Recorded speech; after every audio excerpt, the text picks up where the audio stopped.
Every 4 years, global predictions are shredded by a team that ignores the script. Whether it was Croatia's resilience in 2018 or Morocco's historic charge into the semifinals in 2022, the underdog defines the emotional heart of the tournament. In 2026, the potential for those surprises is growing. The tournament is expanding to 48 teams and a record 104 matches, creating a landscape far more complex than any previous edition.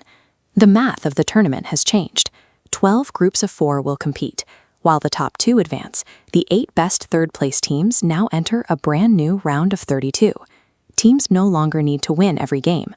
6 points, or strategic draws, can secure the knockouts. This format rewards specific tactical discipline. It provides a mathematical path for specialized nations to weather the group stage and eventually force a single elimination game against the world's traditional heavyweights. Modern upsets require a tactical superpower. The first archetype is the firepower, a role currently occupied by Norway. Norway entered the qualifying cycle with a perfect record, scoring 37 goals across just 8 matches. They averaged over 4.5 goals per game, an offensive output that few defenses are equipped to handle. While Norway relies on volume, Switzerland represents the opposite archetype, the wall. The Swiss defensive data is exceptional. During their qualifying run, they conceded only 2 goals in 6 matches, leaning on a rigid system that is famously difficult to break down. Switzerland has already proven they can survive the elite, having reached the Euro 2024 quarterfinals.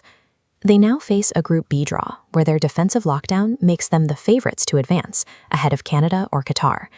Extreme tactical identities, whether unstoppable scoring rates or total defensive lockdown, provide the most reliable mechanisms for navigating the chaos of a 48-team bracket. Experience in high-pressure finals is a weapon. Senegal arrives as the reigning AFCON champions, bringing a tournament pedigree that many higher-ranked European teams lack. They are placed in a difficult Group I, alongside France, but their history in knockout football makes them a team built to survive high-stakes scenarios. Other nations rely on the environment itself. This is where Mexico finds its greatest advantage. As a host nation, Mexico will play matches in Guadalajara and Mexico City, using geography to neutralize their opponents. Playing at the Estadio Azteca means competing at an elevation of 7,349 feet. For European teams accustomed to sea-level oxygen, this creates a measurable cardiovascular deficit that roster talent alone cannot overcome. Leveraging championship grit or extreme local conditions can effectively bridge the gap between a mid-tier roster and a global powerhouse. This brings us to Uzbekistan. Known as the White Wolves, they enter Group K as the first Central Asian nation to reach the World Cup. Their path to North America ended a history of agonizing setbacks. In 2006, a referee error voided a critical win against Bahrain. In 2014, a stadium floodlight failure derailed their momentum during a decisive playoff against Jordan.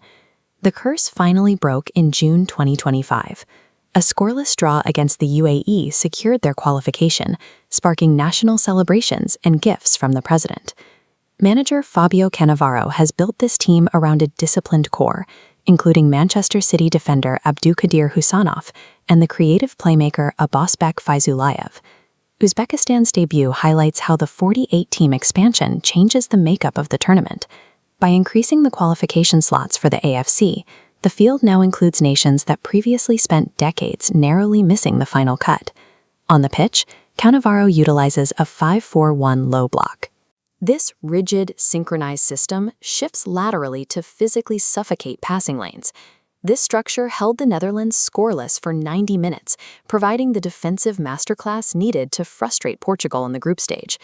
Their survival depends on conditioning. The low block requires constant movement, and Uzbekistan has shown a tendency to concede late goals as fatigue sets in, a vulnerability that North American summer heat will only amplify. The 2026 expansion places traditional powerhouses in a volatile environment.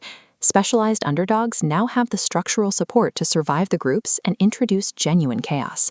Which of these teams is your pick for a deep run? Can Uzbekistan actually shock Portugal? Tell us your dark horse in the comments and subscribe for more tactical analysis of the world's biggest game.